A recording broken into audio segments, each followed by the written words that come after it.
Hi friends, आज हम discuss करेंगे HUF के बारे में। हिंदू अनडिवाइडेड फैमिली HUF क्या होता है और इसके साथ में टैक्स प्लानिंग कैसे की जा सकती है।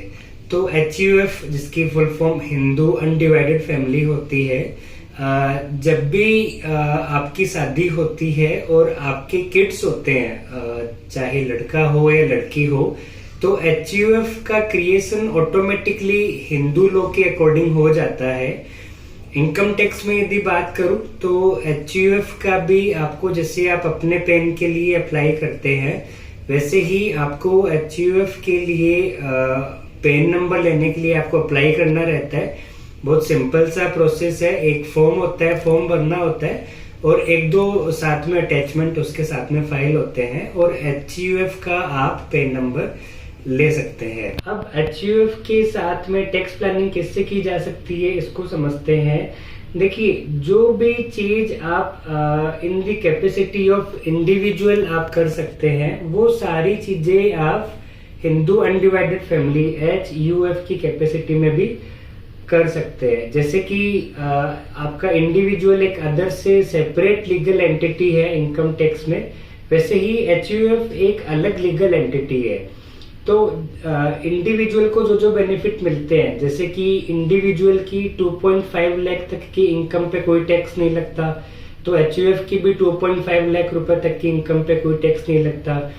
जो भी इंडिविजुअल है उनकी 80C की डिडक्शन मिलती है 1.5 लाख की, HUF को भी 80C की डिडक्शन मिलती है 1.5 लाख की। और प्राय सारे डिडक्शंस जो इंडिविजुअल को मिलते हैं, यानी कि जो आपको और मेरे को मिलते हैं, वो सारे बेनिफिट्स HUF को भी मिलते हैं।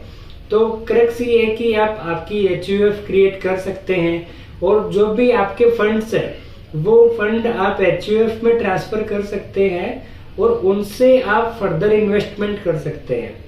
जैसे मैं एक एग्जांपल के थ्रू आपको ये बात बोलूं, फॉर एग्जांपल आपकी सैलरी इनकम है लेट से 12 लाख, 15 लाख या 20 लाख रुपए, और आपने बैंक में FD बनवाई, लेट से आपने बनवाई 10 लाख रुपए की। अब 10 लाख रुपए से एक बार के लिए मैं मान लेता हूँ कि आपको 10% की रेट से 1 लाख रुपए का इंटरेस्ट मिला।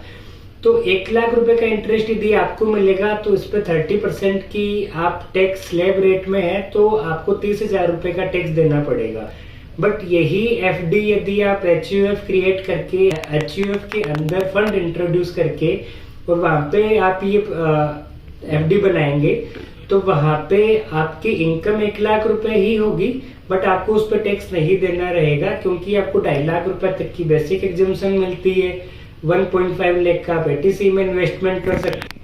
और भी सारे बेनिफिट्स जो इंडिविजुअल्स को मिलते हैं, प्राय वो सभी बेनिफिट्स HUF को मिलते हैं। सारे बेनिफिट तो सेम नहीं है, लेकिन प्राय बेनिफिट इंडिविजुअल के जैसे ही है। तो HUF, आप HUF के थ्रू FD में इन्वेस्टमेंट कर सकते हैं, आप शेयर्स परचेज कर सकते हैं, म्यूचुअल फंड में इन्वेस्टमेंट कर सकते हैं, आप HUF के नाम पे कोई भी बिजनेस कर सकते हैं, HUF के नाम पे आप प्रॉपर्टी होल्ड कर सकते हैं। किसी प्रॉपर्टी से आपको रेंट इनकम आती है तो वो रेंट इनकम भी HUF के अंदर जाएगी।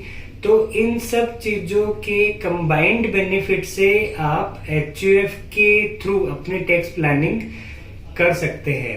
आपकी कुछ भी क्वेरीज यदि है तो वो आप कमेंट सेक्शन में हमसे पूछ सकते हैं। तो HUF बनाइए, इसके थ्रू टैक्स प्लानिंग कीजिए और HUF की भी ITR फाइल करना जरूरी है यदि इनकम 2.5 लाख रुपए से ज्यादा होती है तो। Thank you.